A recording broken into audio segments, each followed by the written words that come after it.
You guys asked for it. Here is the long-term review of my JRC STI two-man bivvy. I bought this in 2005 and it's still on the go. Now, caveat time. I bought what I thought was going to be a one-man bivvy, but the company I got it off had said to me, you know, we have a two-man bivvy that's been a display model that's been set up on, it was a major company, set up a big static display so people could see the size of the bivvies. There wasn't a load of traffic climbing in and wrecking it. The bivvy was as new as it was. The only thing is that it was on a display. It had been an indoor display for about 6 months, and that knocked 50 quid off the price. So I went with the X display model. It comes in a big bag. Now, it is not a small bag. It is not a light bivvy. If you're going to have to carry this any long distance, you are going to feel it. Let's set it up and I'll show you what it's like. Taking it out of the bag, simple. I undo the carry. This is the shoulder strap, by the way. It comes off.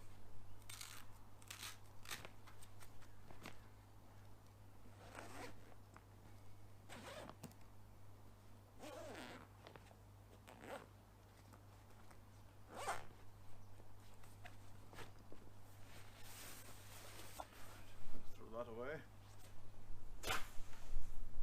That's not part of the bivvy. That is my my old sleeping bag cover. Ground sheet.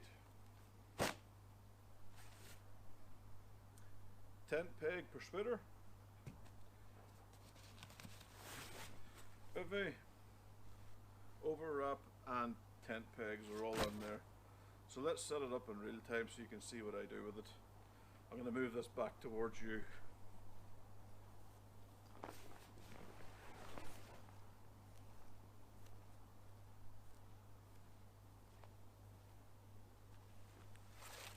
The first thing I do is set up the ground sheet.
Right,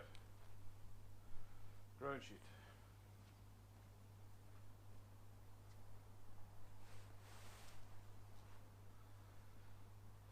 So you have the ground sheet up. The next thing I do then is fold the ground sheet in half. This I'll show you why in a minute.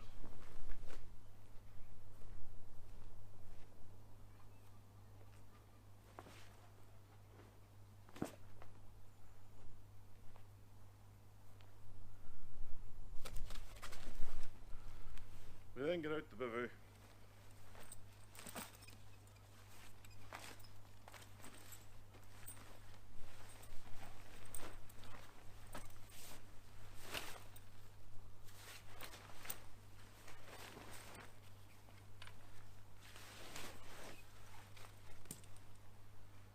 It is a pram style bivvy.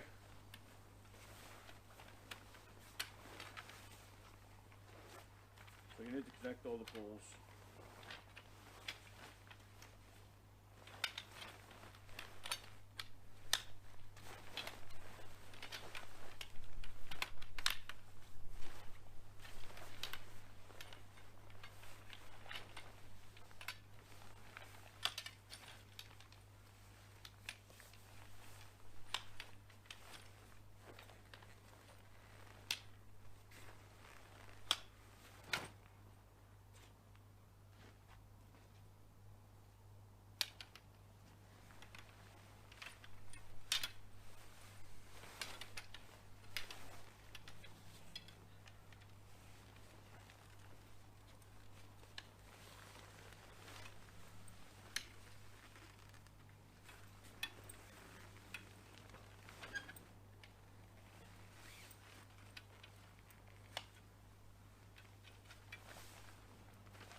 At this point you want to put the front of the bivvy that direction.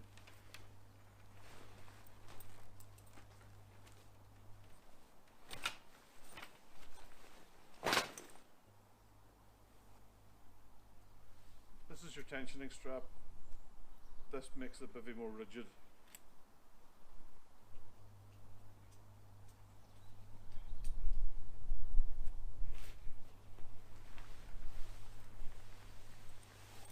You take this clip, put it into your tensioning strap.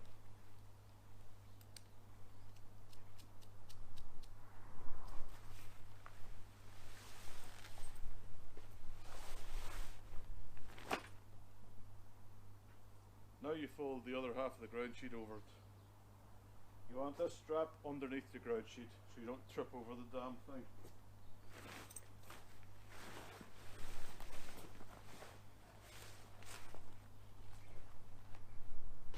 Ask me how I know that you don't have the tensioner strap above the ground sheet.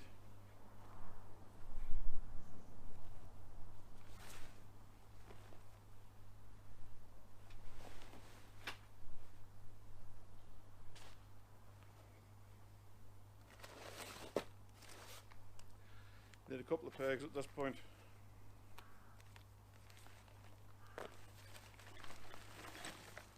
This comes with a lot of pegs.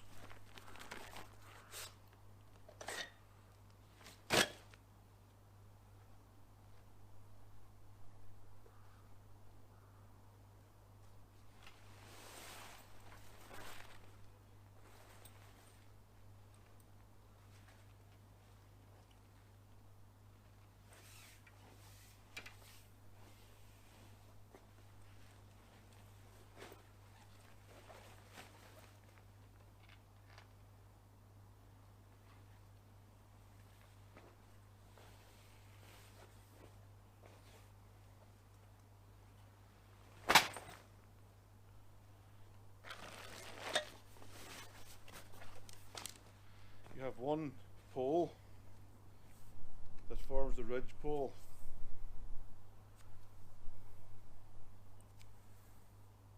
Let's put that in.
It holds up pretty much by itself. but the pegs help. So a few more pegs. Again, I'm not going to put all the pegs into all the pegging points. This is just like a demonstration.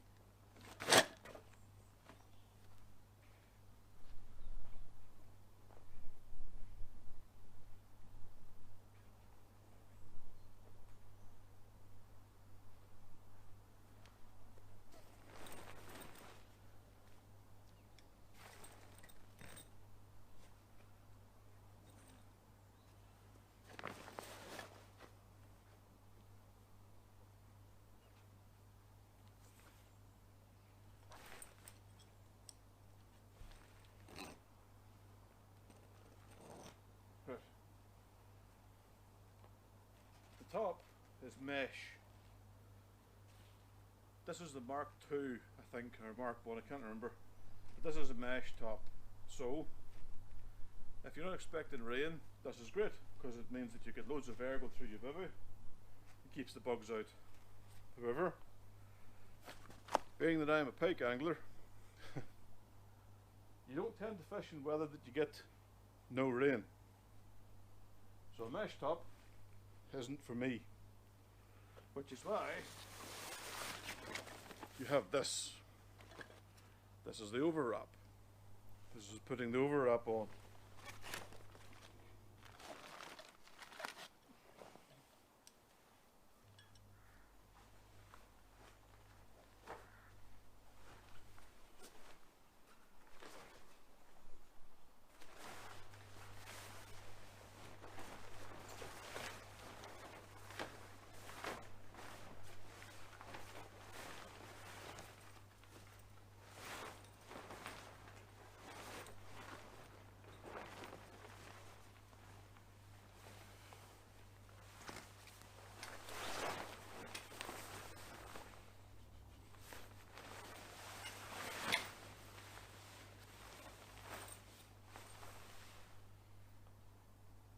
Obviously, the front is the one that has the door in it.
So there you go. That is it with the overwrap on. Overwrap, great in the winter, keeps the heat in, keeps the wind chill out, meaning that you've got a bivvy you can use.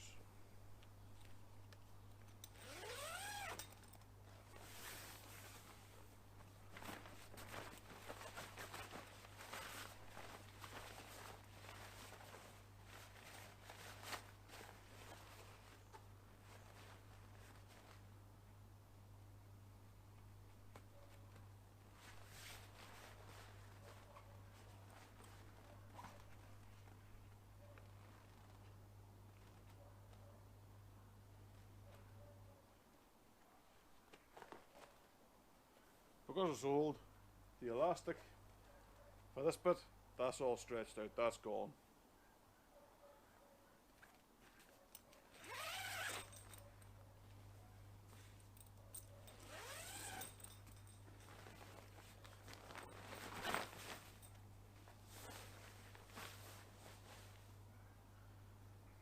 And there you have it.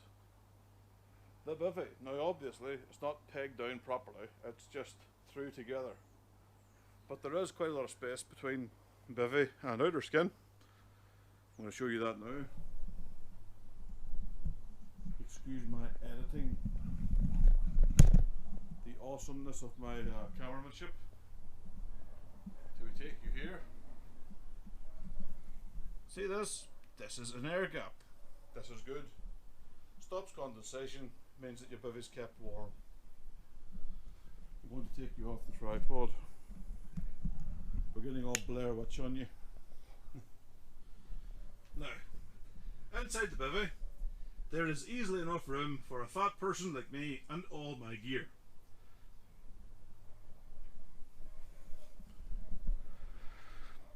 I tend to have the bed chair going literally across the back of the bivvy here. So the back of the bed chair, I have stuff that I don't use all the time, like the old bag for the bivvy, spare clothes, shit like that. Front of the bivvy you have all the stuff that you need to hand, obviously. My rod hold all, once I've got the rods out of it, gets put to the back of the bivvy as well.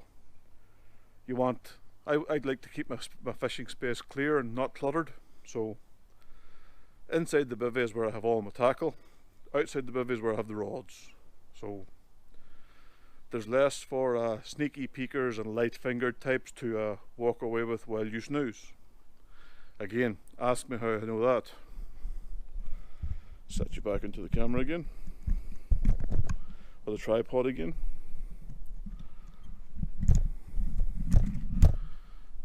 What are you thinking of this Hollywood style editing? Let's go back. Now, I'm in my backyard here. Excuse the fact the grass hasn't been cut.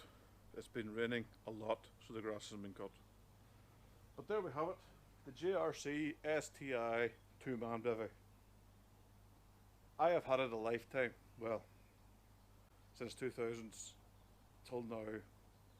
Every year it gets fabric sealed on the inside, except for the inner capsule because it's got the mesh. The overthrow gets fabric sealed and it gets kind of looked after. It gets put away in its bag. Now the only drawback for this bivvy is the fact that me being 6'2" and crippled means that to get into this bivvy I'm having to kind of bend over. That aggravates my back injury, which means it's any more than a night or a couple of nights is not fun times. I end up with a sore back. So that's not good. That's also the reason why I bought a separate bivvy. The second bivvy I own is the XXL large JRC quad bivvy. Now I'm 6'2" and I can stand up in it. I can stand up in the middle, which makes getting dressed in the morning easier. It also means kind of I'm not having to bend down to get into it, so that's a plus. But the negatives aside, the fact that the bivvy is heavy, it is old. For their time, these bivvies were awesome. You know, people, raved about them. People talked about them in very glowing terms. Of course, technology's got up past us. The lighter aluminiums, the more waterproof fabrics, like the tracker bivvies, where it's like it all folds out. And technology has made things better. But for its day, this shit was revolutionary. This meant the angler could get a bivvy or a tent that was made for an angling purpose. They didn't have to go to like Millets or insert name of a random camping outdoorsy type place and buy something in god awful lime green or fucking hilarious neon orange. They could buy something like this and go fishing. It had its downside. This spawned what would then become known as carpiness, where everything had to be in carpe green. I don't know why that became such a thing. I don't know why that became the difference of being a angler and a noddy. I'm not sure where this term noddy came from, but don't get it.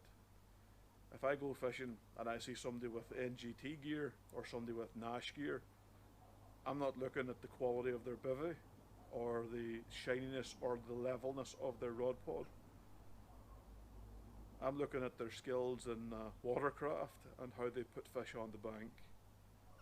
I don't mind if you come fishing and you're on a budget. To me, just because you don't have as much money as someone else, that doesn't mean that you should be written off as a dipshit. But that's just me. Anyway, this is my long-term review of the JRC STI Bivvy. My review is quite positive of this product. I've used and abused this. This thing has stood up to gales and winter storms. This thing, when I was snowed in a Scottish Highland loch with like 14 to 15 inches of snow on top of it, kept me warm and kept me alive. The day that, there was one of the occasions, one weekend I got snowed into a fishery. Where I went there, I again drove down to the place in a t-shirt. I woke up the next day and there was up to my knee in snow. The only reason I knew where my rods were on the rod pod was because there was line, you could see the braid going out into the water. That's how quick the snow came down that night, and the snow didn't stop falling for 24 hours. So that weekend became, instead of a 2-night affair, it became a 4-night affair because I was unable to drive my vehicle out of the fishery. That was an awesome phone call to my boss at work. Can't come into work today. I'm snowed in a field in the middle of the Cairngorms. Yeah. Anyway, this is the review. Hope you like it. Leave comments. Oh, real time taking it down.